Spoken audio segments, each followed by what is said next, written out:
ये कहानी अमजद की है, जिसने अपनी खामी को खूबी बनाकर सबके दिलों में घर कर लिया। अमजद अपने खानदान का इकलौता लड़का है। अमजद के ताया चचा का कोई बेटा न था। अमजद की आवाज की वजह से उसके वालिद ने भी उसको बेटा मानने से इनकार कर दिया।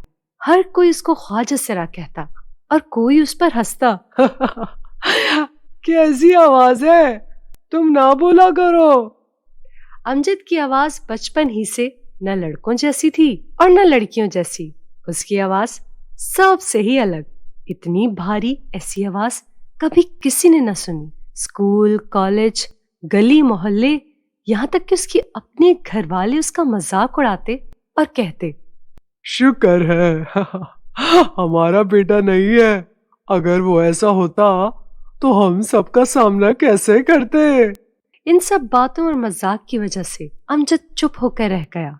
उसने एक दो दफा खुदकुशी की भी कोशिश की कि ऐसी जिंदगी से मर जाना बेहतर, मगर हर दफा उसको बचा लिया जाता।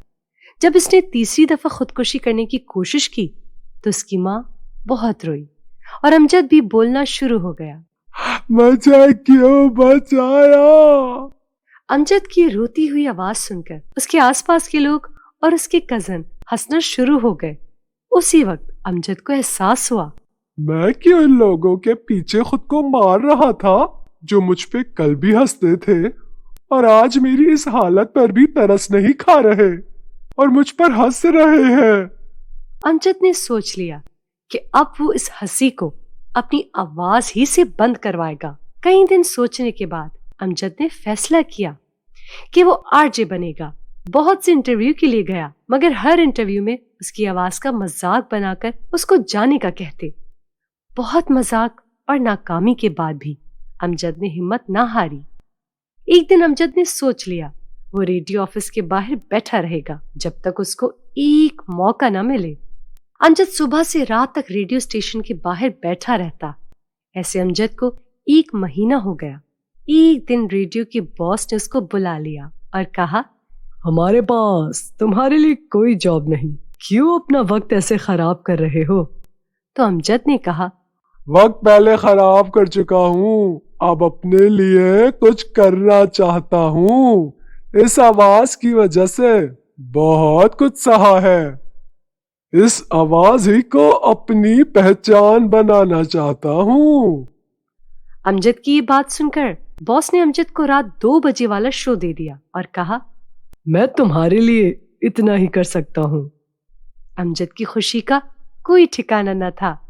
अमजद ने खुशी खुशी 2 बजे का शो शुरू किया, मगर पहले दिन उसके शो पर कोई ऑडियंस न आई। ऐसे ही इसको 2 हफ्ते गुजर गए, मगर उसने हिम्मत न हारी और पूरे दिल से शो करता रहा। एक दिन इसने शो में कहा, अगर किसी को कुछ कहना और किसी पर गुस्सा उतारना है तो वो इस शो पर कॉल कर सकता है, क्योंकि हमें कोई नहीं सुन रहा। ये कहने के बाद एक लड़की की कॉल आई। लड़की ने कहा, हमें कोई सुन तो नहीं रहा, मैं अपने बॉस से बहुत तंग हूँ। इस तरह इस लड़की ने अपना सारा गुस्सा उस कॉल के जरिए उतारा और आखिर में अमजद ने उस लड़की को उसकी मुश्किल का हल बताया। ऐसे करते करते अमजद के शो पर ऑडियंस और कॉल आना शुरू हो गई। हर कोई कॉल पर अपना गुस्सा उतारता और अमजद से अपनी मुश्किल का हल निकाल कर जाता। कुछ ही अरसे में अमजद का शो सबसे आगे रैंकिंग में आ गया। अमजद को टीवी शोज की ऑफर्स आना शुरू हो गईं। लोग अमजद को बहुत पसंद करना शुरू हो गए। अमजद जब भी कहीं किसी को मिलता तो लोग उसके साथ तस्वीरें लेना शुरू हो जाते। अमजद ने अपनी आवाज के जरिए ही लोगों के दिलों में अपनी एक खास जगह बना ली। जो लोग उस पर हंसते थे वही लोग इससे माफी मांगते और इसके साथ तस्वीरें बनाने के लिए दरख्वास्त करते। हमें भी अमजद की तरह अपनी खामी को अपनी ताकत बनाना चाहिए।